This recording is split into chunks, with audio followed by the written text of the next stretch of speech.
بسم اللہ الرحمن الرحیم۔ السلام علیکم۔ آج کی اس ویڈیو میں ہم قرآن پاک کے معجزے کی بات کریں گے جو کہ ایک میت کے ساتھ پیش آیا، جس کو دیکھ کر گاؤں والے حیران ہو گئے کہ یہ کیا ہوا۔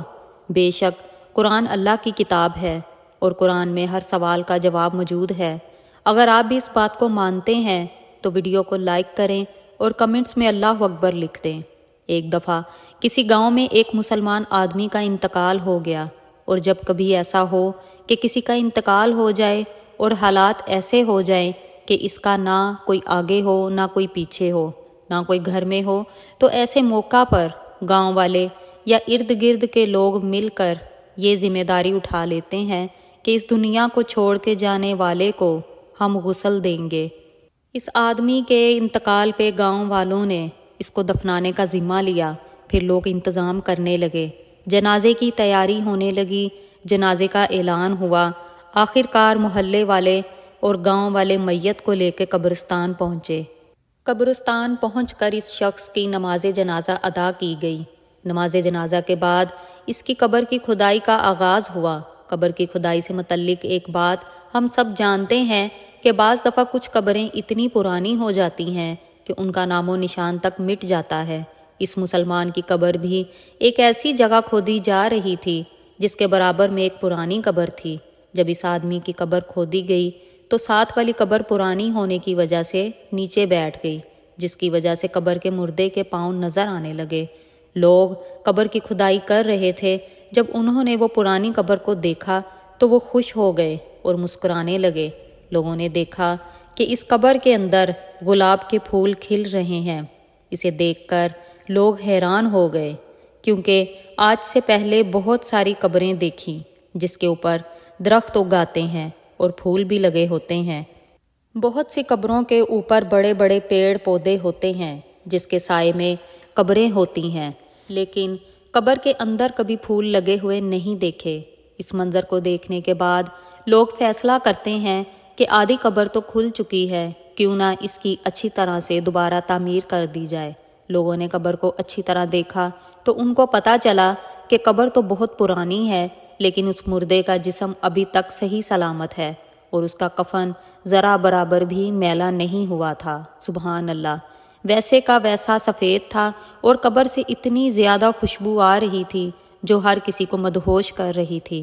یہ منظر دیکھ کر سب لوگ حیران رہ گئے اور سب کے دل میں یہ خواہش ہونے لگی کہ ہم اس انسان کے بارے میں جانیں کہ یہ کون ہے اور یہ اپنی زندگی میں ایسا کون سا عمل کرتا تھا کہ جو کہ اللہ کو اتنا پسند آیا اور اس کا صلہ اس کو آج تک مل رہا ہے۔ چنانچہ لوگوں نے فیصلہ کیا کہ اس شخص کی تلاش ضرور کی جائے گی۔ یہ کون ہے؟ پھر اس آدمی کی قبر کو دوبارہ بند کر دیا گیا اور جو میت دفنانے لائے تھے اس کو بھی دفن کیا۔ پھر لوگ آس پاس کے تمام گاؤں میں پھیل جاتے ہیں، اس پرانی قبر والے مردے کے بارے میں پتہ لگوانا شروع کرتے ہیں کہ اس کے گھر والے کہاں ہیں۔ آخر کار کئی روز کی محنت کے بعد لوگ پوچھتے پچھاتے اس آدمی کے گھر لوگ اکٹھا ہو کر پہنچ جاتے ہیں جہاں وہ شخص کبھی رہا کرتا تھا۔ بظاہر وہ گھر بہت پرانا تھا، لگ نہیں رہا تھا کہ یہاں کوئی رہتا بھی ہے۔ لوگوں نے دروازہ کھٹکایا، اندر سے ایک کمزور سی آواز آئی کہ اندر آ جاؤ۔ اندر ایک بہت ہی کمزور سی بوڑھی عورت رہتی تھی۔ چنانچہ لوگ اس کے پاس بیٹھ گئے اور سوال کرتے ہیں کہ قبرستان میں فلاں جگہ پر ایک پرانی قبر ہے، ہمیں بتایا گیا ہے کہ اس قبر کے مردے کا تعلق آپ سے ہے، آپ ہمیں بتائیے کہ وہ قبر کس کی ہے۔ اور ہم نے قبر میں ایک عجیب منظر دیکھا کہ اس قبر کے اندر گلاب کے پھول اگے ہوئے ہیں اور قبر سے بہت ہی خوشبو آ رہی تھی۔ اس قبر کے مردے کا کفن بھی میلا نہیں ہوا تھا۔ آخر وہ شخص کون تھا؟ وہ عورت بولی، وہ میرے شوہر کی قبر ہے، جوانی میں ہی اس کا انتقال ہو گیا تھا اور وہ مجھے چھوڑ گیا۔ لوگ بولے، وہ کون سا عمل تھا جس کو وہ اپنی زندگی میں کرتے تھے اور آج تک اس کا صلہ مل رہا ہے کہ ان کی قبر سے خوشبو آتی ہے؟ وہ عورت بولی، مجھے زیادہ تو یاد نہیں کیونکہ میری یادداشت کمزور ہو چکی ہے۔ ہاں، ایک عمل ہے ایسا جو مجھے آج بھی یاد ہے کہ وہ روز کرتا تھا۔ جب وہ روزانہ فجر کی نماز کے لیے مسجد جاتا تو وہ واپسی پہ دیکھتا کہ لوگ قرآن پاک کی تلاوت کرنے کے لیے مسجد میں ہی بیٹھ جاتے ہیں، لیکن میرے شوہر کو قرآن پاک پڑھنا نہیں آتا تھا۔ وہ اس بات پہ بہت غمگین ہوتا اور رونے والی حالت میں گھر آتا اور کہتا کہ میں کتنا بد نصیب ہوں کہ مجھے قرآن پڑھنا نہیں آتا۔ گھر میں پڑے قرآن پاک کو اٹھاتا اور چوم کے سینے کے ساتھ لگاتا اور روتا، پھر قرآن کو کھول کے جو بھی آیت اس کے سامنے آتی اس پر ہاتھ پھیرتا اور کہتا، اے اللہ، تو نے اس کتاب میں جو کہا وہ حق ہے اور تو سب سے بڑا سچا ہے بے شک، اور تیری کتاب سچی ہے۔ اور اسی طرح وہ کافی دیر تک قرآن پاک کی آیات پر ہاتھ پھیرتا اور روتا رہتا تھا، پھر قرآن پاک کو چومتا، سینے سے لگاتا اور الماری میں رکھ دیتا، اور یہ کام میرے شوہر روزانہ کرتے تھے۔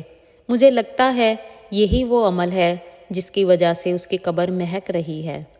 پیاری بہنوں اور بھائیوں، قرآن پاک کی محبت کی چھوٹی سی مثال آپ کے سامنے پیش کی۔